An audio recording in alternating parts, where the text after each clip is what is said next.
ইসলামী আন্দোলন কর্তৃক আয়োজিত আজকে সমাবেশের সম্মানিত সভাপতি শ্রদ্ধাভাজন ওলামায়ে কেরাম, সর্বস্তরের ইসলাম প্রিয় দেশপ্রেমিক ভাইয়ের আমার, জুলাই বিপ্লব কি, কেন হয়েছিল? আপনারা তো অনেকেই জানেন, বৈষম্য বিরোধী আন্দোলনের মাধ্যমে জুলাই বিপ্লবের সূচনা হয়েছিল। বৈষম্য বিরোধী আন্দোলন শুরু হয়েছিল 1 জুলাই 2024, 5 জুলাই 2024 এখানে বসে ঠিক এই স্টেজেই আমরা সেই বৈষম্য বিরোধী আন্দোলনে সংহতি ঘোষণা করেছিলাম। আমরা এর পরের থেকে অনবরত এমন কোনো সমাবেশ নাই, এমন কোনো দিন নাই যেই দিনগুলিতে জুলাইয়ের পক্ষে, এই আন্দোলনের পক্ষে, বৈষম্য বিরোধী আন্দোলনের পক্ষে কথা বলি নাই। এরকম মনে হয় একটা জনসমাবেশ, একটা সেমিনার, একটা সিম্পোজিয়াম আমার সামনে থেকে অতিবাহিত হয়নি। আন্দোলন সংগ্রাম করেছি। সবচেয়ে মজার ব্যাপার হলো এই আন্দোলন সাকসেস হওয়ার পরে সব দলই দাবি করে এর পিছনে মাস্টার মাইন্ড ছিলাম আমরা। কেউ বলে অমুকে, কেউ বলে অমুকে, কেউ বলে অমুকে। কিন্তু মজার ব্যাপার হলো, যাদের কথা বলা হয় জুলাইয়ের আন্দোলনে, এদের একটা বিবৃতিও ছিল না, একটা বক্তব্যও ছিল না, অংশগ্রহণও ছিল না। যদি বলেন বিএনপি, তারেক সাহেব তো দেশেই ছিলেন না। ফখরুল সাহেব কি বলেছেন? এই আন্দোলন আমাদের না। এমনকি কোনো লিডাররা সামনে ছিল, একটা ছবি আমাকে দেখান, বিএনপির কোনো এক লিডার এই আন্দোলনের সামনে ছিল, সম্মুখে ছিল, একজন দেখান আমাকে। না বিএনপির ছিল, না ছাত্র দলের ছিল। আবার শুনলাম জামাত বলে যে আন্দোলনের মাস্টার মাইন্ড আমরা। আমি তো মনে করি জুলাই বিপ্লবের আগে শফিক সাহেবকে এদেশের মানুষ ভালো মতো চিনতই না। এটাই বাস্তবতা। ওনাকে ভালো মতো চিনতেন না, উনি বের হতে পারতেন না। আমাকে দেখাতে পারবেন না জামাতের কোনো লিডার কোনো মিছিলের সম্মুখে ছিল, আন্দোলনের সম্মুখে ছিল, এমনকি শিবিরের কেউ সামনে ছিল। একটা ছবি আমাকে দেখান। যদি আন্দোলন সাকসেস না হইতো তাহলে তাদের বের হওয়ার হাজারো পথ ছিল। এরা আওয়ামী লীগকে বলতো এর সাথে আমরা সম্পৃক্ত না, আমরা আপনাদের পক্ষে ছিলাম, আমরা আন্দোলনে ছিলাম না। শুধু কি তাই, আজকে জুলাই বিপ্লব নিয়ে অনেকে বহু সুন্দর বক্তব্য দেন, অথচ আমরা দেখেছি 3 তারিখ 4 তারিখ আওয়ামী লীগের সাথে তারা বৈঠক করেছে। সেই ছবি আমাদের কাছে আছে। ইসলামী আন্দোলন বাংলাদেশে একমাত্র রাজনৈতিক দল যারা গোপনে কারোর সাথে হাতাহাত করে বা গোপনে কারোর সাথে কন্ট্যাক্ট করে আন্দোলন করে নাই। তারা রাজপথে সশরীরে উপস্থিত আন্দোলন করেছে। সবার বাঁচার পথ ছিল, কিন্তু আমাদের বাঁচার কোনো পথ ছিল না। আপনারা বলেন কি বাঁচার পথ ছিল? আপনি দেখুন, তখনকার জমানার আওয়ামী লীগের বিরুদ্ধে আমি যে বক্তৃতা করেছি, সেই ব্যক্তি দেখলে শুনেন, আমরা স্পষ্ট বলেছিলাম আমাদের ফয়সালা হবে রাজপথে, এসি রুমে আমাদের কোনো ফয়সালা হবে না। আমরা বলেছিলাম দাবি এক, দাওয়া এক, শেখ হাসিনার পতনের বাইরে আমরা কোনো দাবিও তুলতে চাই না, কোনো বক্তব্য দিতে চাই না। আমাদের শুধু দাবি হবে শেখ হাসিনার পতন, তার বিদায়। 4 তারিখ ঘোষণা দিয়েছিলাম, 4 তারিখ ঘোষণা দিয়েছিলাম শাহবাগে, আগামীকাল সোমবার যা কিছু আছে সব নিয়ে আগামীকাল রাস্তায় ঝাঁপিয়ে পড়বেন। সেই 5 তারিখ শেখ হাসিনার পতন হয়েছিল। আজকে অনেকে বক্তব্য দেন, অনেকে রাজা হয়েছেন, প্রাইম মিনিস্টার হয়েছেন, মন্ত্রী হয়েছেন, ক্ষমতায় গিয়েছেন। কিন্তু আমরা যারা রাস্তায় ছিলাম, বুলেটের সামনে ছিলাম, ট্যাঙ্কের সামনে ছিলাম, নিজের গলার মধ্যে ফাঁসির রশি ঝুলবে এই তোয়াক্কা করি নাই, এই চিন্তা ভাবনা করি নাই। দেশকে বাঁচাবার জন্য, ইসলামকে বাঁচাবার জন্য, মানুষের বৈষম্য দূর করার জন্য, মানুষের অধিকারকে ফিরিয়ে দেওয়ার জন্য জীবনের মায়া ত্যাগ করে, সন্তানের মায়া ত্যাগ করে রাস্তায় ঝাঁপিয়ে পড়েছিলাম। আজকে বাংলাদেশের জনগণের সাথে গাদ্দারি করবেন, গ্যাসের দাম বাড়াবেন, তৈলের দাম বাড়াবেন, মানুষকে খুন করবেন, হত্যা করবেন, বাংলাদেশের মানুষ সহ্য করবেন ইনশাআল্লাহ।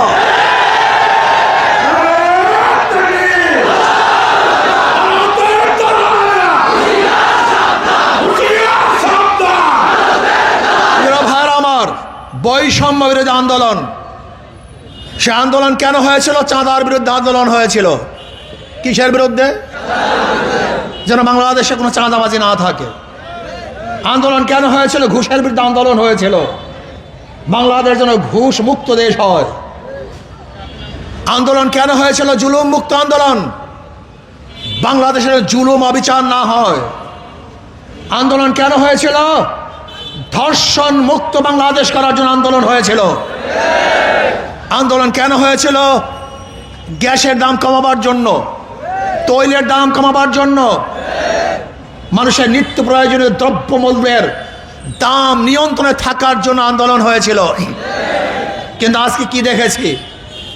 বিএনপি সরকার আসার পরই জানি না সাংবাদিকরা কতবার রিপোর্ট করেছেন, এতবার তৈলের দাম বেড়েছে, গ্যাসের দাম বেড়েছে, বিদ্যুতের মূল্য বেড়েছে। এখন নাকি বিদ্যুৎ হলো হোমিওপ্যাথিক ডোজের মতো, বিদ্যুৎ মাঝে মাঝে আসে, মাঝে মাঝে চলে যায়। বিদ্যুতের অবস্থা এরকম, বিদ্যুৎ বিল ব্যবহার যা করবেন তার ডাবল আসবে। আমি বিএনপি সরকারকে বলবো, এই মানুষকে জাতা কলে পিষ্ট করার জন্য আপনাকে ক্ষমতা বসিয়েছিল? এই মানুষকে গ্যাসের দাম বাড়াবার জন্য আপনাকে বসিয়েছিল? তৈলের দাম বাড়াবার জন্য আপনাকে বসিয়েছিল? আজকে চাঁদাবাজি করার জন্য আপনাকে বসিয়েছিল? না তো। আন্দোলন করেছিলাম আমরা, রক্ত ঝরিয়েছি আমরা, আহত হয়েছে আমাদের লোক। ইসলামী আন্দোলনের, ছাত্র আন্দোলনের বহুত মানুষ শহীদ হয়েছে। জীবনের মায়া ত্যাগ করে রাষ্ট্রকে তামির করার জন্য, গঠন করার জন্য, মেরামত করার জন্য হাজারো নিষ্পাপ সন্তানেরা, ছাত্ররা এই দেশকে তামির করার জন্য, মেরামত করার জন্য ঝাঁপিয়ে পড়েছিল। কিন্তু আজকে আবার কি দেখেছি? আবারও মারামারি। সরকারি দল, বিরোধী দল আবারও মারামারি শুরু হয়ে গেছে। আপনারা মারামারি করবেন কেন? সংসদে আপনারা বক্তব্য দেন, বিরোধী দলের লোক সংসদে আছে, সরকারি দলের লোক সংসদে আছে। যদি কেউ অন্যায় করেন সংসদে ফয়সালা করুন, কিন্তু ক্যাম্পাসে কেন? নিরীহ জনগণকে হত্যা করবেন কেন? তাদেরকে অ্যাসাল্ট করবেন কেন? তাদেরকে হল ছাড়তে বাধ্য করবেন কেন? ভাঙচুর করবেন কেন? এর জন্য আন্দোলন হয়েছিল, এর জন্য ছাত্ররা জীবন দিয়েছিল। আবু সাইদ মুগ্ধকে এর জন্য জীবনকে বিসর্জন দিয়েছিল। আমি বিএনপি সরকারকে বলবো, আসলে আপনার শিক্ষা হয় নাই, আপনার শিক্ষা হয় নাই। মাত্র কয়েকদিন আগে ঘটনা ঘটছে, আজকেও যদি আপনার শিক্ষা না হয়, কবে শিক্ষা হবে আমি জানি না,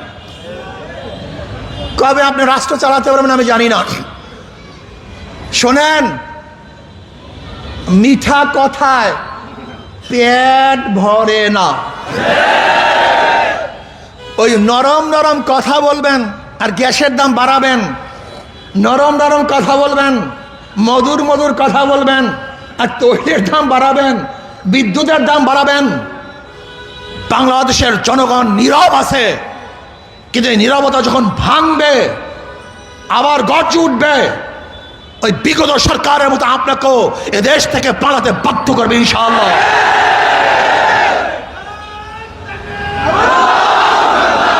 ইসলামী আন্দোলন বাংলাদেশ, ইসলামী আন্দোলন বাংলাদেশ ভেষজের বিরুদ্ধে আন্দোলন করেছে কোনো স্বার্থের জন্য নয়।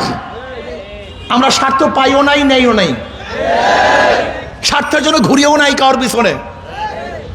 আমরা ঘুরেছি ইসলামের জন্য, দেশের জন্য, মানবতার জন্য। এর জন্য আমাদের কেউ শত্রু না, কেউ বন্ধুও না, আমাদের কেউ বন্ধুও না। ভালো কাজ করবেন বন্ধু, যদি খারাপ কাজ করেন, ইসলামের সাথে গাদ্দারি করেন, দেশের জনগণের সাথে বেঈমানি করেন, আবার যদি হত্যা হয়, গুম হয়, খুন হয়, আমার মারা ধর্ষিত হয়, আবারও যদি নির্বিচারে বাংলাদেশের জনগণের জীবন অকাতরে ঝরে পড়ে, যদি বাংলাদেশের মানুষ বিধবা হয়, আমার মা বোনরা বিধবা হয়, ধর্ষিত হয়, তাহলে আমরা আন্দোলন হবে, সংগ্রাম হবে। আপনাকে রাখবেন ইনশাআল্লাহ।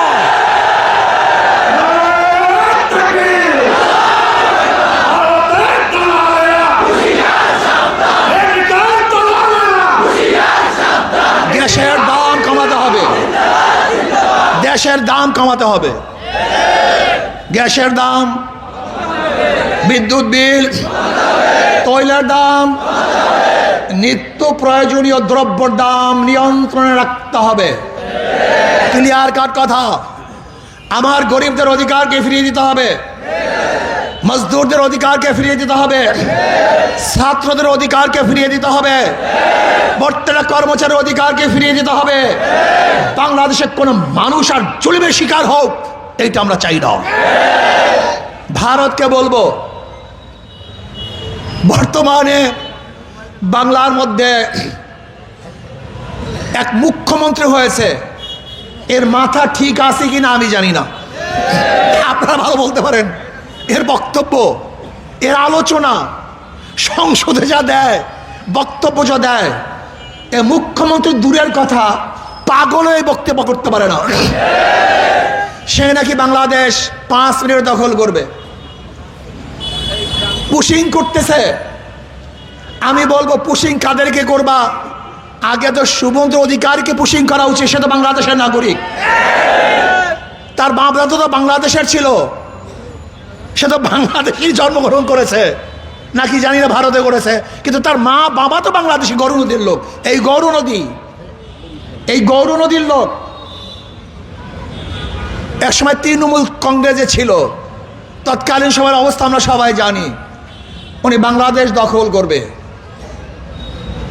5 মিনিট বাদ দেন, 5 দিন নয়, 5 বছর নয়, 500 বছর তো ভালো কথা, 5000 বছরেও ওই দালালরা, ওই বিজেপি বাংলাদেশ দখল করতে পারবে না।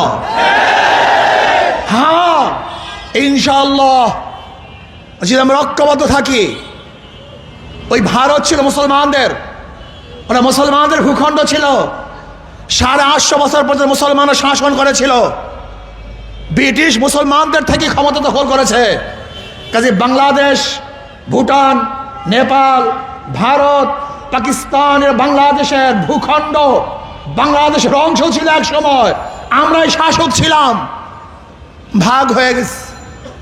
কিন্তু যদি আমাদের উপরে আবার আঙ্গুল তোলো, এ দেশকে দখল করার স্বপ্ন দেখো, এ দেশের দিকে চোখ তাকাও, চোখ তুলো, যদি আঙ্গুল তুলো, বাংলাদেশের জনগণকে তোমরা চেনো না, এরা টাইগারের গোষ্ঠী, এরা বাঘের গোষ্ঠী, তোমার আঙ্গুলকে ভেঙে ফেলবে ইনশাআল্লাহ, তোমার আক্রমণ করবে, কোনো সন্দেহ নাই।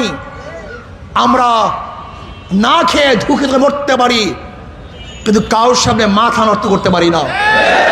এটা আমাদের জাতীয় অভ্যাস। বিশ্বাস হয় না? এটা আমাদের জাতীয় অভ্যাস। ব্রিটিশদের বিরুদ্ধে এই অঞ্চলের মানুষ যত বেশি আন্দোলন করেছে, অন্য কোন এলাকার মানুষ এত আন্দোলন করে নাই। পাকিস্তানের বিরুদ্ধে, এত বড় শক্তির বিরুদ্ধে এদেশের মানুষের কাছে কিছু ছিল না, তা নিয়ে ঝাঁপিয়ে পড়েছে। তোমরা জানো না, এরশাদের কাছে ক্যান্টনমেন্ট থাকা সত্ত্বেও এদেশের মানুষের আন্দোলনের প্রেক্ষিতে এরশাদ সাহেব অবসান নিতে বাধ্য হয়েছে। শেখ হাসিনার কাছে সব কিছু থাকা সত্ত্বেও এদেশের মানুষ মাথা নত করে নাই, জীবন দিয়েও তাকে এদেশ থেকে তাড়াতে বাধ্য করেছে। এটা আমাদের চরিত্র, এটা আমাদের অভ্যাস। আমাদের দেশের মানুষ মারা যেতে পারে কিন্তু নত হতে পারে না। আসুন, জুলাই বিপ্লব হয়েছিল, বৈষম্য বিরোধী কোনো জিনিসই থাকবে না। আমরা বৈষম্য রাখতে চাই না। বৈষম্য দূর করেন, ভেদাভেদ দূর করেন। আজকে আবারও যেইভাবে হেলমেট বাহিনী বের হয়েছে, সেই ফ্যাসিস্টের আমলের সমস্ত স্মৃতি আবার আমাদেরকে স্মরণ করিয়ে দিচ্ছে। ওই সময় হেলমেট বাহিনী, এখনো হেলমেট বাহিনী। এই হেলমেট বাহিনী আমরা দেখতে চাই না। দেশকে ঠিক মতো চালান। যদি না পারেন তাহলে বাংলাদেশের মানুষ আবারও রাস্তায় নামতে বাধ্য হবে। কাজে আসুন, আমরা সম্মিলিতভাবে ইসলামকে, দেশকে, এই মানবতা রক্ষা করার জন্য ইনশাআল্লাহ কাজ করব। আশা করি ইনশাআল্লাহ আমরা যদি সবাই সংঘবদ্ধভাবে কাজ করতে পারি, অবশ্যই ইসলামী হুকুমাত কায়েম হবে। আল্লাহ আমাকে আমাদের সবাইকে কবুল করে নেন। এখন মিছিল হবে।